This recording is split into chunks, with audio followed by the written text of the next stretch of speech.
Welcome back to the Rock and Blues Experience with me, Tim Cable. And coming up today, it is part 2 of the feature that we recorded last week with Graham Bonnet. Now, if you missed part 1, that focused on Graham's life and career up to the audition with Ritchie Blackmore and Rainbow back in '79.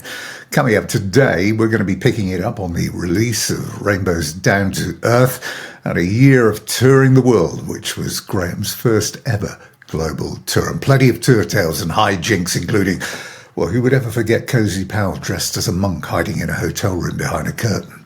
Not many. Meltdown on the road as well when Ritchie and David Coverdale came face to face backstage at a Rainbow gig. And from there, we head off with MSG and then Graham putting together his own band, Alcatrazz, before we close it all off. Coming up to date to talk about the new live album, Lost in Hollywood, which arrives this December 12th, and what to look forward to in 2026, including a new studio album. Now, just a quick reminder that you can catch up with all of the content that we've previously released over on the website, www.therockandbluesexperience.com, and on the Rock and Blues Experience YouTube and Facebook channels as well. And just before we get to Graham, here's a quick roundup of who and what is making the front pages of this month's music press.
So then to Graham Bonnet. We met up about a week ago to look back on a wide and varied career.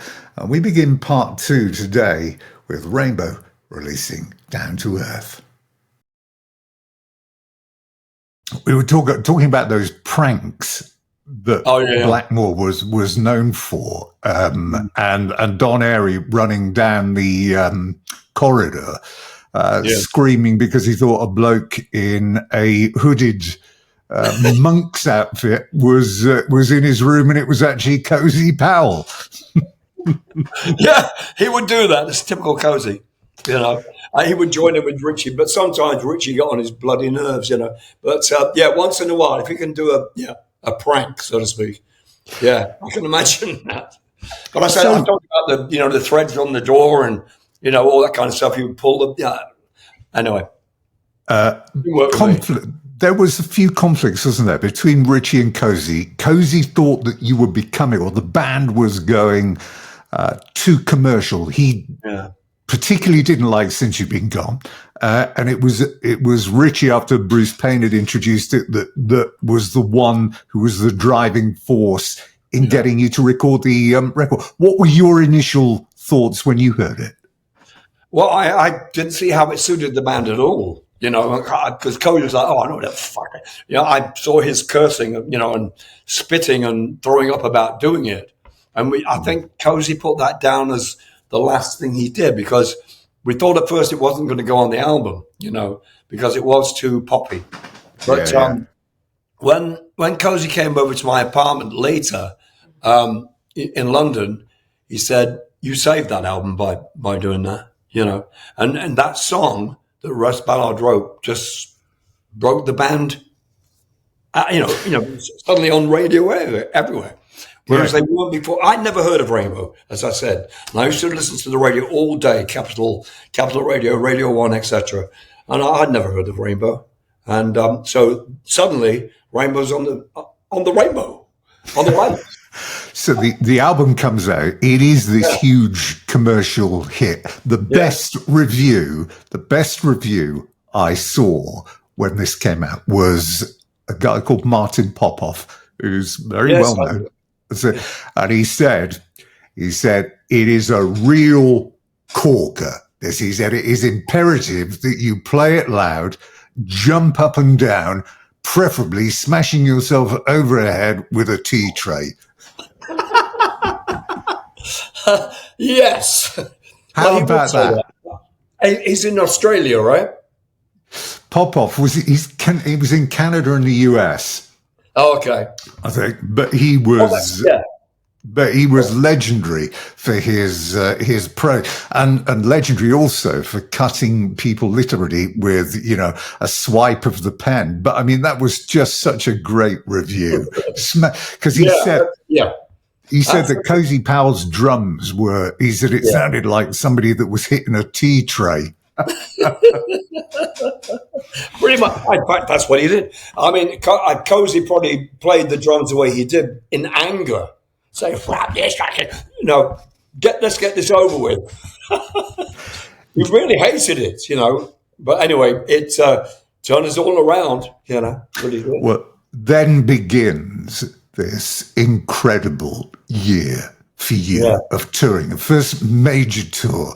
And again, I was going back looking through some old editions of Kerrang magazine and whatever, and there's a quote in there from you at the time saying, listen, I was scared shitless that I would not be accepted by the fans.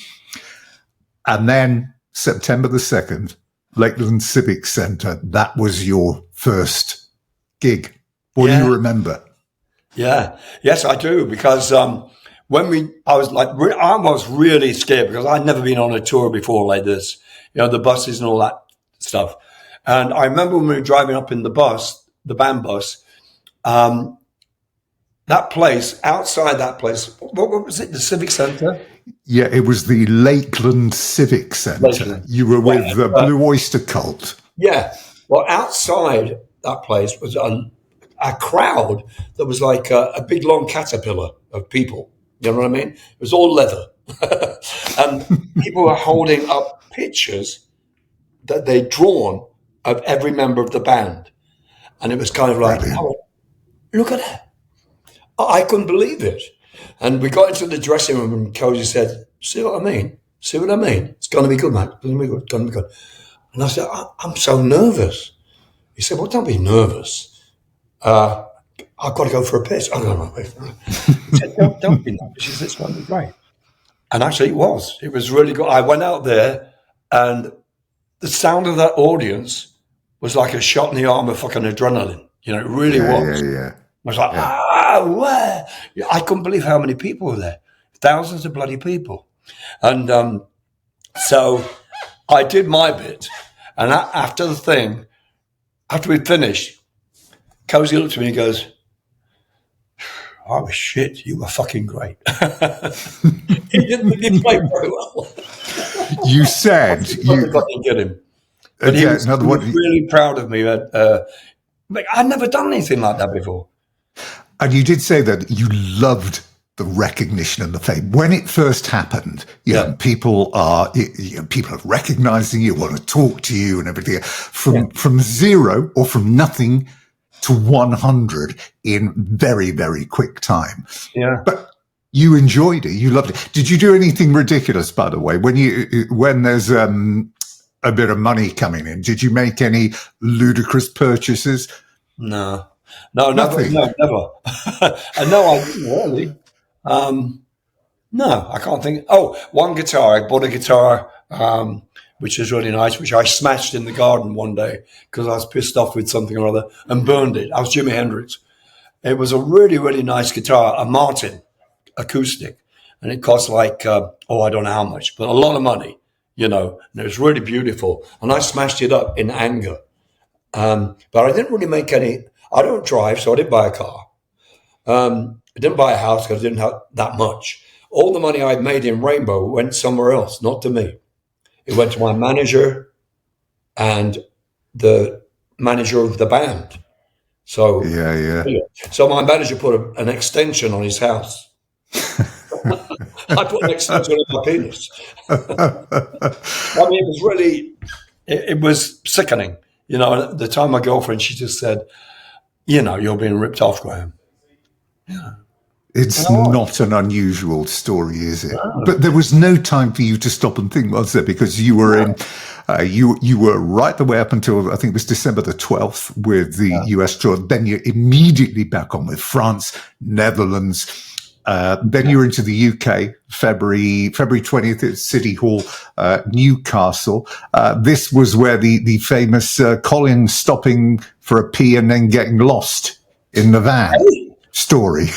Really? That's a new one on me. I don't know. No. I bet it's true though, because Colin is he'd probably been on the booze a bit. I don't know. I don't remember that. Well, the tour again. It was not all plain sailing because there was the Roger collapsing on stage in Cologne due to flu. Yeah. And then there was the infamous incident, you must remember this, in Munich, when Ritchie and Coverdale met backstage. Yes. There was a bit of a set too. There was, yeah. I thought that was in Wembley. In Munich. I was in Munich, was it? For some reason, I've got Wembley on my mind. Because we did 2 nights at Wembley Arena. That was when that was when he didn't do the encore, and there was a mini riot. It was a riot. Yeah, we had a riot, which is kind of groovy. You've seen that album with all the chairs on the floor and stuff. Yeah. That was that night. I thought people were going to fucking die. Throwing chairs in the air, and it was a riot. Yeah, it was a riot. Because so did you have to the thing with David Coverdale? He beat him up in the hallway. Ritchie. Yeah, he beat him up. He hated him for whatever reason. I don't know. Do you know what? There was a story at the time, because there was obviously this big rivalry between the two bands, Whitesnake and Rainbow, who could sell out the most venues, who got on the charts higher. Some of the fans at the Whitesnake gigs used to wear these badges, and on it had "Keep Rainbow Away, Please," right? KRAP. Whoa. Yes. That was I saw that was in the book. That one came out. But again, you were having, all these jokes and the pranks again. You lost a suitcase full of Hawaiian shirts. There were where there was apparently. Yes, I tell you, I tell you what disappeared: my glasses, my shirts, my jacket, and usually my shirts and my jackets, because Ritchie didn't like the way I looked, and everybody was going, "Well, what do you mean?" And he got the crew to go and get my stuff out of the wardrobe case and chuck it out. Because put everything in the wardrobe case every night, so I'd wear it next day or whatever. And it was all gone. I said, "Well, where's my glasses?"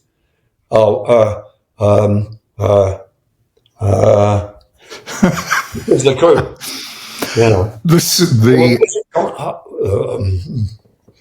But I found out later, Ritchie instructed them to throw away all my shirts, blah, blah, blah, etc. Because he didn't like the way I looked. These weren't your made-to-measure suits, though, were they? The Bobby Darin Taylor suits. One was. I had a jacket, which was made by a tailor in London. That was what? Are you laughing at? I'm sorry. She's laughing over it. Well, maybe. Yeah, I had this jacket, and I've actually got the pants from that jacket. It's still here. I've got it in the closet. It was done by a Savile Row tailor. Beautiful jacket, fitted perfectly. When you put your arms up, the jacket sleeve is still here, and all kinds of things. Yes, so that was thrown away. I was very angry about it. Oh, absolutely. So would I have been. Should we throw your gear away too? Do you know that Ritchie wore the same clothes every night over that tour? And you just got one of the guy's girlfriends to iron it every night. And it was like crisp. It was this thin.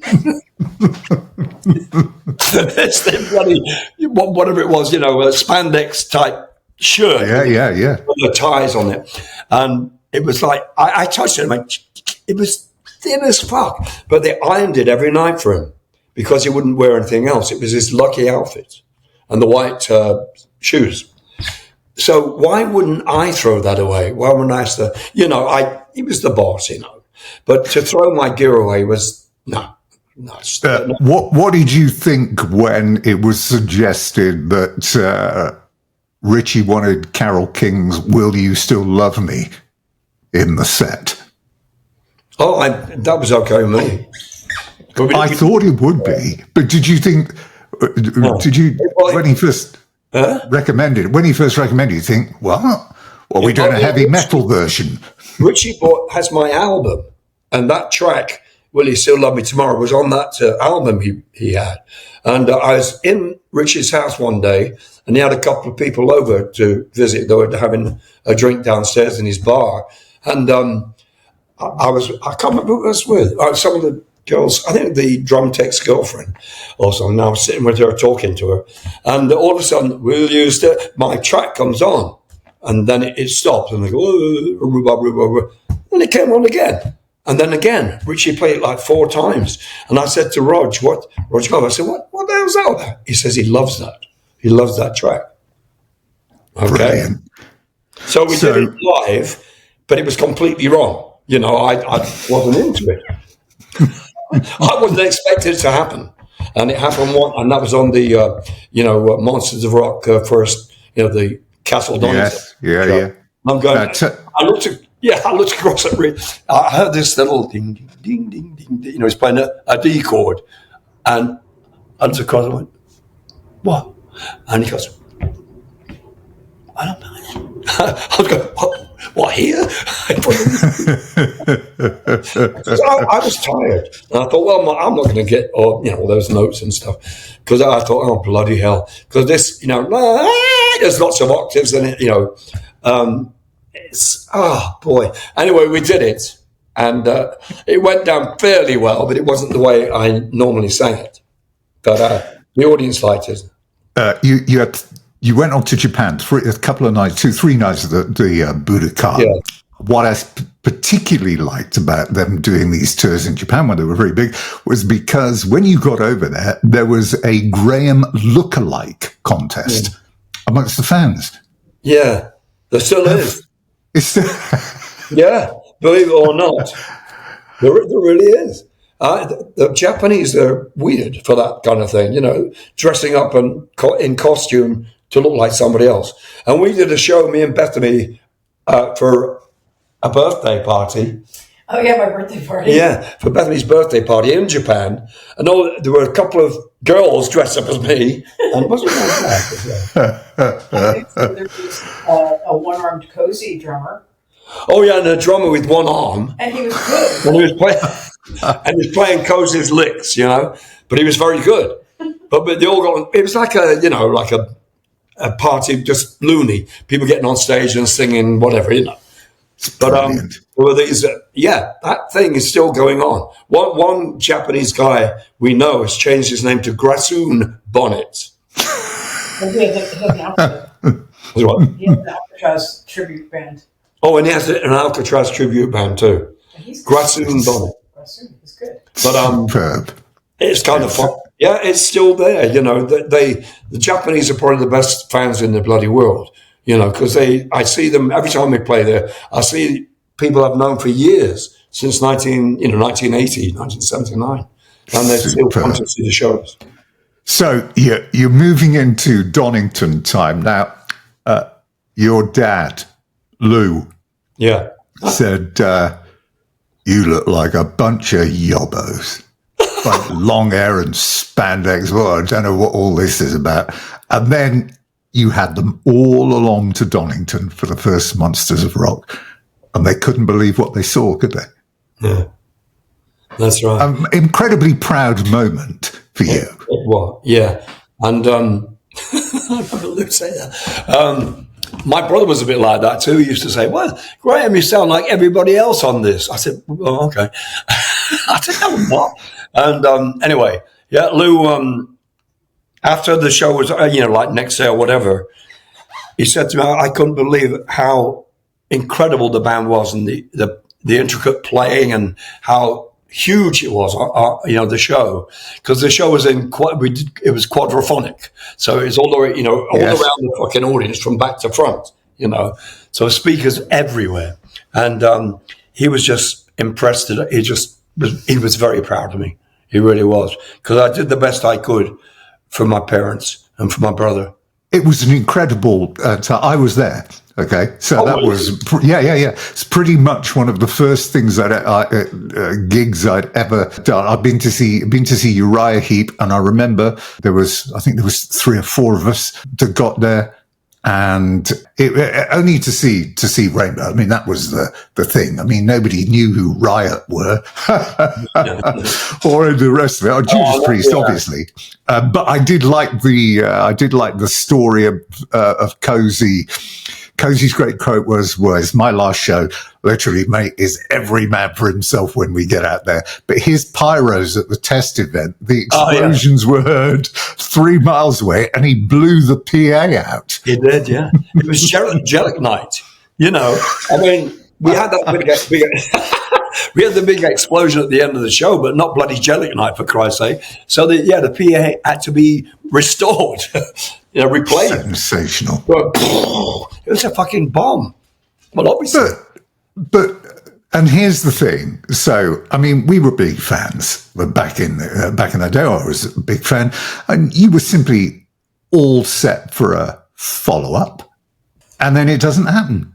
You get in, there's only one song or part of it ready, and you do a bit of I Surrender, and then you're back home, and then you're like, well, no, I'm going to be doing something else now. Basically, yeah. And you said... And Bruce Payne called me up. He said, well, Graham, if you come back, we've got another singer, and you can sing the songs you like that they're writing, and the other singer can do what he's writing or whatever. And I said, no, I don't think I want to do that. Be a 2-singer band. No. So you'd been offered ELO, you'd been offered the Suite, then you get offered, this is quite incredible, you get offered Black Sabbath before Dio takes it. So should you have taken that gig with Sabbath when you look back now? I probably would now, because Ron, he made like 3 albums with them, didn't he? Unbelievable. I mean, the Heaven and Hell album was one of the great pieces of work ever. Yeah, it was great, and it was something I kind of did kick myself over, but I just didn't think Black Sabbath, me, with the short hair and everything, but they knew what I looked like anyway. But it was the voice they wanted.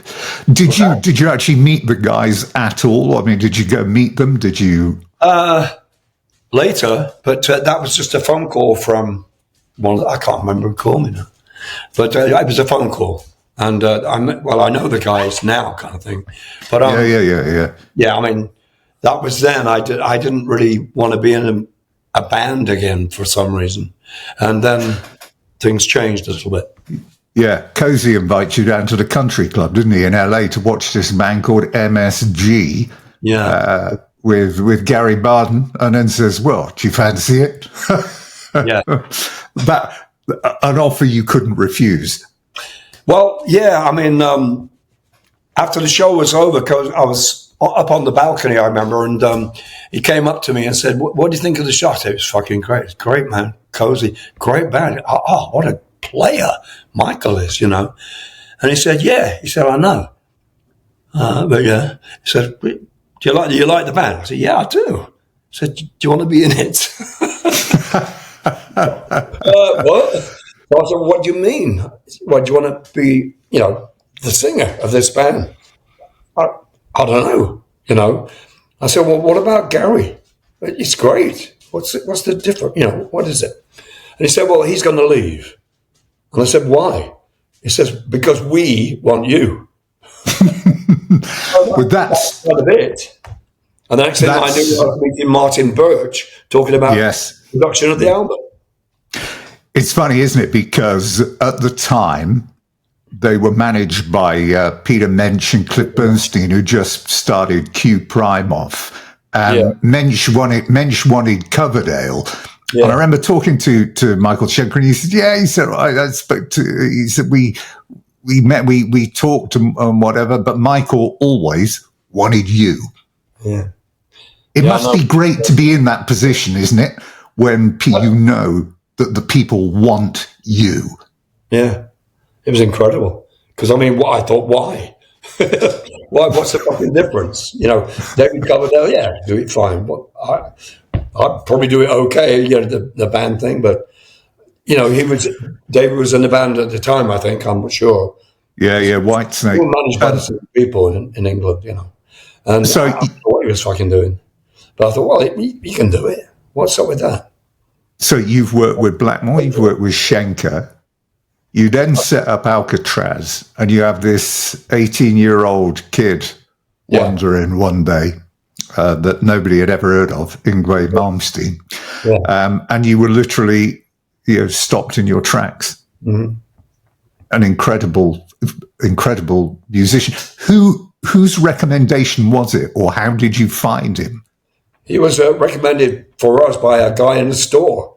He said he'd heard that we were looking for a guitar player because we were putting a band. I wanted to put a band together that was like Rainbow, in the same kind of setup: keys, guitar, etc.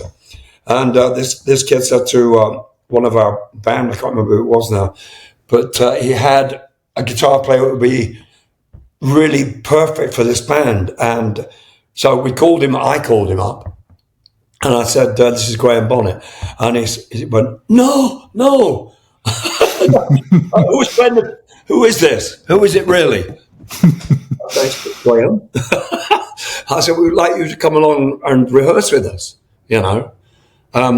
We're at this, studio where it was. And he said, no, this is someone playing a joke with me. You know, I was terrible at that, and it's not. It's very good.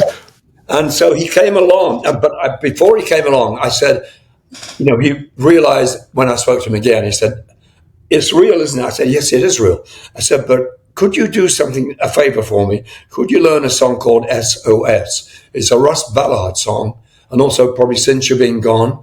I'd like to hear you play those two. Not all the widdly stuff from Rainbow. So he came along and he played those songs absolutely perfectly, like I've never heard them play before. It was so fucking good. And then we said, okay, let's do, some Rainbow songs. And of course, when he played the Rainbow songs, he was perfect because he was a big fan of Ritchie. Yeah. And one of the shows in Sweden, he was at the show we did in Sweden. I remember it rained, and he was up in a tree. He said, I was up in a tree watching this. I said, when it rained and we had to go off because we might have been electrocuted because the stage was wooden, and so it was unsafe for, bolt lightning or whatever, So we had to get off and the show was cancelled. We did about 3 or 4 songs and that was it. He says, yes, I was there. So Ritchie was a big influence on, obviously on Yngwie. But he was the perfect fit for the band. He brought the band to life because it wasn't really happening with the other guys. But that guy did it. Keeping the ego in check was a bit of an issue. You talked about stage etiquette. Yeah. The fact that you can understand the enthusiasm, but it's you describing moments where he would suddenly appear from stage left or stage right in front of where you were. Yeah. He would do that. You know, when I'm singing whatever, you know, a verse to a song or something, he'd be stepping in and going, you know. Really good. Good move, man. On stage etiquette, he had no fucking clue, you know. I mean, when it was his turn, I step out of the way. That's how you do it, you know. So you can't have me going on stage going, while you're playing your freaking guitar. It's his show. It's your turn, you know. That's what you do have this. You do have this. And then Don has his solo. I mean, not Don. I mean, whoever was playing keyboards with us at the time, or trying to, you know. You do have this. He was really, and of course, him being taller than me as well, and doing all this stuff that you can visually see, you know, how he's playing, not what's going on in here. Yeah. And I'm a little bit shorter than him. He overtook the stage, you know. He wanted to be famous, and he was, and he is. Everybody knows who Yngwie Malmsteen is now. Jan, it was, wasn't it, who stepped in when he heard that obviously Yngwie had left, and he heard that Steve Vai had left Frank Zappa and was looking around, and you step in there. So you've had Blackmore, Schenker, Malmsteen, and now you're about to get Steve Vai, four of the most incredible players. But Steve Vai, how would you sum up his talent?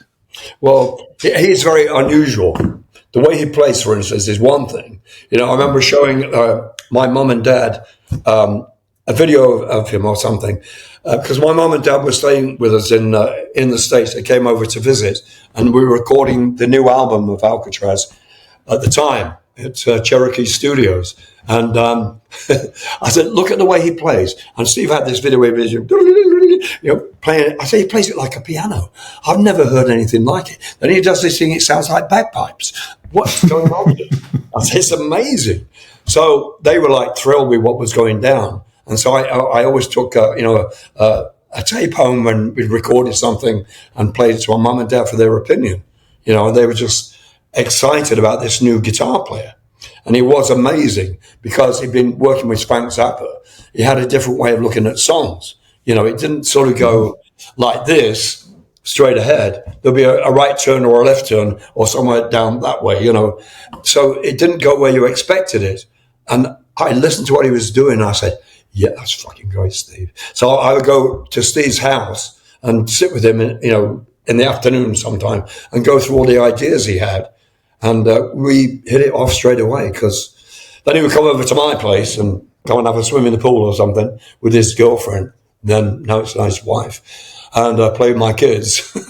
And we just got on so well because we had the same ideas, not that. You know what I mean? Yeah. There was and other melodies. So from there to here, because from all of that, we get to where you are now. And we have the new album, Lost in Hollywood, this excellent live album. Now, first up, I have to say that what I really liked was the cover. It's very film noir. Yeah, isn't it? Yeah.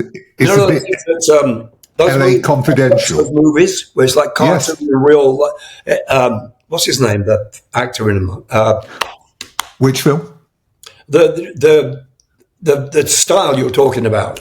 Well, I thought it was reminiscent of things like LA Confidential. Yeah, that's it. Yeah, with Danny DeVito. I think Kevin Spacey was in it. Yeah. What a great film. But it just looks like that. And you've got and I saw it on one T-shirt while we've been out playing. But it's very, it's very aggressive looking and whatever. So whose idea was the design concept? I don't know. Oh, the new one? Yeah. Oh, we came up with that. Oh, yes. The band came up with that. Well, you and I. Well, me and her. I actually went onto a T-shirt. I didn't even know that happened. Yeah, I know. I asked Mario about that. He's like, well, if you want some for your own use, otherwise we can send you the design. Yeah, I didn't know that she'd spoken to our record company about it. Great design. I was surprised because I thought, oh, blimey. I liked it too, you know. It was Graham's idea to have that kind of like gritty 50s, fiction vibe. And I like the idea of, like party buildings taking over like Godzilla or whatever. So. Yeah, it is Sin City. That's good. So the other thing that is clear here from the off is the quality of the vocal. I mean, those two first releases, the two singles that have come out, Night Games, I think might be the first one, were unbelievably good. Now, I mean, it's rare. It's rare, isn't it, that you get people that have been able to, that can carry that level of quality for the number of years that you have. It sounded almost as good, probably as good as anything that you've ever recorded in a live space ever. Wow. Do you not think so? I'm looking at the comments, by the way, on social media, right? And I've heard all these comments. I'm going, really? Because I thought I had a bad night. I'm being honest here. I thought, oh, crap. Because I couldn't hear very well the monitors and stuff. And I was tired. And I thought, my voice isn't working properly. But Conrad, our guitar player, said, you sounded fucking great. I said, but I was crap. He said, no, you weren't. And now you said that, I believe you. No, seriously, there's no point in there's no point in blowing smoke at people's rear end, and it wasn't, and it is very bloody good. Actually, I've got to say, and for somebody who doesn't, because you always say, I don't look after my voice, I don't do warm-ups. Obviously, there's no alcohol or cigarettes. So people are looking around for an ingredient. Now, you don't do gluten, do you? No, I don't warm up or anything. I just, and I was talking to Don Airy about this. We're talking about warming up. And I remember he said, you remember when Ronnie Dio was asked to say, how do you go on stage? How do you warm up? He says, I don't warm up. It's a waste of notes. It's a waste of notes. It's a waste of my voice. I've got to save it for when I get up there. But, what were we saying? He asked you about being gluten-free. What? Yeah, you were gluten-free as well, aren't you? Gluten-free. I've been eating gluten for fucking years. I didn't know it was bad for my this, but it's never. It causes inflammation. What? The doctor said it causes inflammation in your vocal cords. Yeah, it causes inflammation, and I had no clue about this. So I've had an inflammation-ridden throat for 30 years or something. What's the hell's gluten, for Christ's sake? What is it? I want to see it visibly. I want to physically pick it up and throw it like a snowball. But, do I ask for extra gluten back then? I don't know. It's a thing now. But I'm glad that I found out that anyway, But it's the voice thing you were saying. Yes, yeah. The technique, so the vocal technique that you adopted, that you picked up in the early days that you carried with you. So you talk about involving, the head voice, moving the mic, or you closer to the mic, and then mixing it with the full body voice. There's a lot to think about to actually get right here. There is, and I listened to all my old recordings because I thought, well, I'm not doing it well on stage. Let me see what I actually did when I was in the studio. So I listened to it and I think, well, where did my voice come from there? Did it come from here? Did it come from here? Or did it come from up here? And there's like 3 different places: the stomach, the lungs, the face, and the throat. That's 4. And it was kind of, okay. Where did I breathe? Oh, I breathe here. So I remember now how I breathe things, and that's why I sort of, hopefully, do the best I can. My voice comes out the best way by the way I breathe. I know that when a note that's probably a C sharp or a D or whatever is coming up, I go really quick. It's called a snatch breath. You go really quick like that, and then go for it. That's the way I was singing in the studio. But in the studio, I know that I had time off. We'll do that bit later. And on the stage, you don't have that. Oh, can I do that tomorrow? You can't. So I learned how to breathe by listening to what I recorded, you know, and I try to keep my throat clean from any kind of, you know, abrasive liquids, food, you know. Yeah, because you must know, you know, you must be aware that if you look at the vocalists that are out there now, especially in this genre of music, age isn't usually very kind to people. And there's nothing worse than listening to someone who had a fantastic reputation, who produced wonderful music, who gave us so many incredible memories, but who simply has gone on too long. But that's obviously not the case with you, because the voice. I'm looking at the opening tracks on that album, this new album, "Eyes of the World," "All Night Long," "Love's No Friend," "Making Love," "Since You've Been Gone." I mean, it's one epic track after another, and you can't dial a performance in on any of those. Can you? No, I mean, doing those songs one after another, it's hard to catch a breath, you know, because none of them are like. You know, none of them are laid back, and there's plenty. You know, I left my heart in San Francisco. There's no, you know, like other crooners or whatever singers. There's a breath, but these songs are full on. Since you've been gone, that's one breath. You know, the notes are all following each other, and then suddenly the chorus comes up, so you have to sing higher. So it's a low impact aerobics, basically.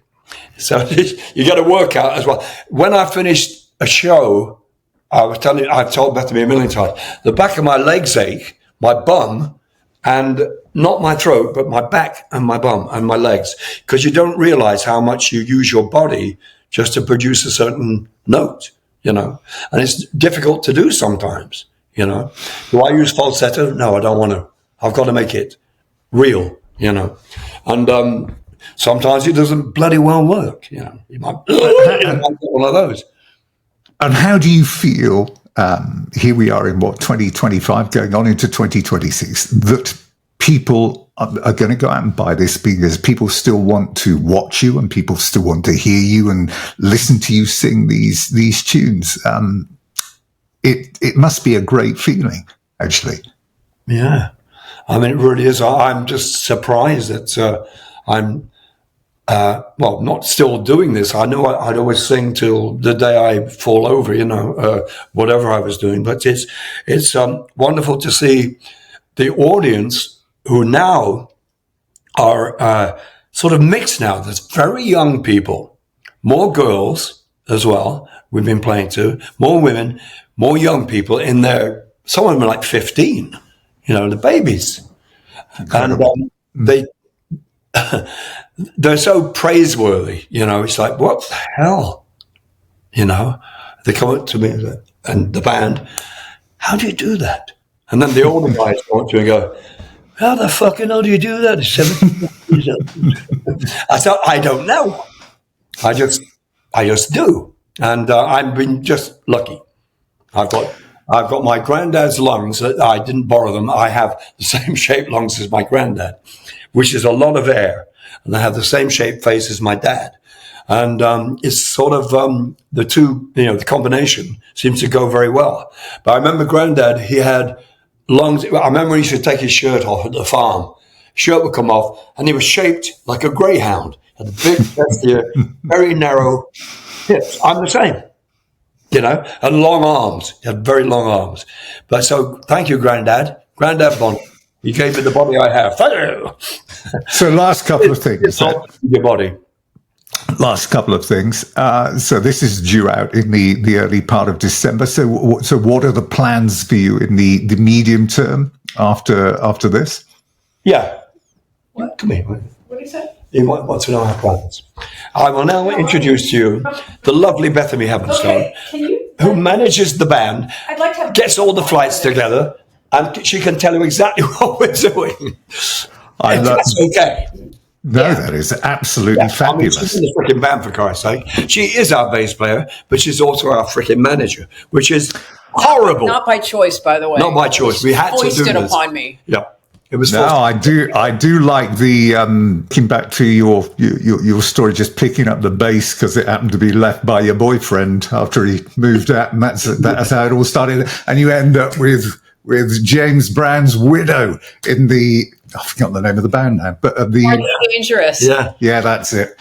It's funny, I've got James Brown III staying with us right now. Her son is living with us right now. Yeah. Oh, wow. Kid, when you already have so many. Yeah. So tell him what's happening. Okay, so what are you doing? For 2026, obviously we've got the live DVD coming out on my dad's birthday next month.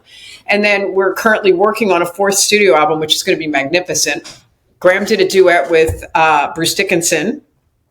Really? Yes. Yeah, he's done a great. Yeah, he's very nicely and very. I'm just over the moon that Bruce actually sang on this. And do you know something? He said to his company, his manager, etc. He said, "I never do things like this. I've never done this." So for him to such a treat come into and do the session, it's just magical. Because I love him. I mean, he's a great friend and a fucking great singer. You know, these two are, they're sort of rediscovering each other, but there's such a huge, mutual admiration society between the two of them. Did you know Bruce back in the day? Because I know Rainbow did tour with Samson, which was his he was in for a while. Yeah. Before he left. So did you know him from back then? Yeah, I do. Yeah, Samson. Yeah. Yeah. Yeah. That right. Absolutely. I mean, we've kept a relationship together, but only by, sort of long distance, Yeah, and sure. We saw him play with the band, with his real band, Bruce. We were just, fucking hell, that show. Have you ever seen? Yes. Where did that bloody monster come from? When the plane flies over, it's like, what the hell? I love the plane. It was just so funny. And I told somebody yesterday about, seeing him after all these years. This is how he is. It's just like, he doesn't give a fuck, The show was over and people waiting to see him in the, backstage or whatever. And Eric, he comes out of the shower with a fucking towel on his head and one around his waist and probably on his shoulder. And he looks over to me and goes, "Hello, Graham." That was his introduction to Bethany. That's first time I saw him. So is this an original piece of music or a reworking of something? It's original. It's an original piece. Yeah. Fantastic. What's the timeline for the album being released then? Next year? Latter part of the year? Late spring we're shooting for. Cool. Fingers crossed. So we also have Kai Hansen has committed to a duet with Graham, guitar and or vocals. I don't know yet. He's very busy with Halloween, but he's on board. Yeah. We have a couple other people we're courting. I would so love to drop a couple names right now, but I can't. It's not 100%. So there's one situation that is so incredibly interesting, unbelievable, and it's just going to knock everybody out if it happens. So fingers crossed for that. There's a couple songs that Russ Ballard wrote. He wrote 3. Graham's not crazy about the 3rd one. I like it, but we can two of them are really outstanding. Record. Yeah. So when the album comes out, it's going to be amazing. We have the same guy mixing it that did Day Out of Nowhere, and it's going to just blow people's minds, I hope. And subsequently, consequently, I've been booking shows like crazy, mostly in the EU. I'm going to try to maybe sneak back to the UK. I wish we could do the US. It just is too big, and it just doesn't work for us for some reason. We want to do Japan and Australia, so I'm just hounding people. So when we do actually go out, what's the first thing we're doing next? Playing live? I can't say because I don't have accurate information. I will know within the week of a festival that we're doing. Yeah. Oh, that's good. Yeah, that's good. The first one. And then from there, we're headed to Norway. I want to try to get Sweden in there. It's been we're coming up on 2 years since we've been there, so it's time. Finland is later in the year. We've got some Swiss dates. We we may be doing a tour on a nightliner with 3 bands, and I'm going to be the only woman. No, oh my God, that's going to be horrible. Don't say that. God, it's enough with 2. No, well, anyway, it is. So we've got a bunch of stuff brewing, and if you know of something, by all means, throw it at us. We'll do that too. Yeah. So go on then. After this incredible life as a performer that you've had, what's given you the most pleasure? What have you enjoyed the most, apart from your partner?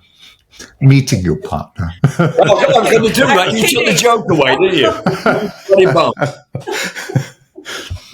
What was the question? What's given you the most pleasure? What have you enjoyed doing? In my life? Yeah, as a performer. That's what I want. That's what she said. That is what she said. God. Just got what you said. You know, one thing that, well, it sounds silly. One thing that gave me the most pleasure was playing for my mum and dad. Donington, yeah. And that was my gift to them, because they'd never seen me play live. And that was very special. And my brother was out there and his wife and a few of my friends, but my mum and dad never see me in that kind of setup, you know, and it's so fucking grand that day. I'll never forget it. And that was very pleasurable. And like I said, I'll never forget it. Brilliant. It's a big part of my life. So last thing, why have you never recorded an album of 50s rock and roll or stuff like? I always kept thinking when I heard your voice, why didn't he do something like the Walker Brothers? You know, like do a No Regrets? Because your voice is obviously so suited to all of this. How come you've never just done it as a throwaway project? In fact, you know, Russ Ballard is. I mean, he's very much like me. He's got that kind of 1950s voice, whatever. Yeah. He loves that song, Be My Baby, you know. Oh, yeah. And when he came to the studio, when I was recording a song called SOS that he wrote, he said to me, Graham, have you ever thought about doing Be My Baby? You know, I said, no, but I love that song. He said, so do I. And we went down into the studio and he started playing it. And that afternoon, we actually recorded it and put it on an album. And it turned out pretty well. You know, I love all that stuff. And it's something I would love to do that. You know, write some of my own sort of 50s rock and roll stuff, but also do some, you know, old ones. Because I love all that stuff. You know, the Platters and, you know, Fats Domino, et cetera, especially the Platters and... oh, God, who else can I say? The Ronettes. I love all the Ronette stuff. Be My Baby. Absolutely. Yeah. Do you know that Brian Wilson, I should say, before he went into the studio, he would always play Be My Baby on the piano. That inspired him. Be my baby. He always played that. And you listen to a lot of his songs, you can hear that's what influenced him was the Ronettes kind of thing, Phil Spector, blah, blah, blah. Because he experimented with instruments in the studio that a lot of people wouldn't even use. You know, that, for instance, a kneecap. But, you know, Phil Spector had 2 drummers, 2 bass players, It was all a very different sound. And Phil Spector nicked a few little ideas off a bloke called Joe Meek. Remember? Yes. Joe Meek. Bloody hell, yeah, you're right. That's a name from the past. Well, do you know, the only reason I mentioned that to you is because I was talking to a guy the other day called Leo Lyons, who was the bass player and founder member of 10 Years After, the blues rock band from the 60s and 70s. And they began when they came down from Nottingham, which is where they started. Yeah. And they signed a contract with Joe Meek in 1960 when he was just getting, beginning to get very famous. Yeah. But plenty of stories there. Yeah, blimey. Yeah, for another day.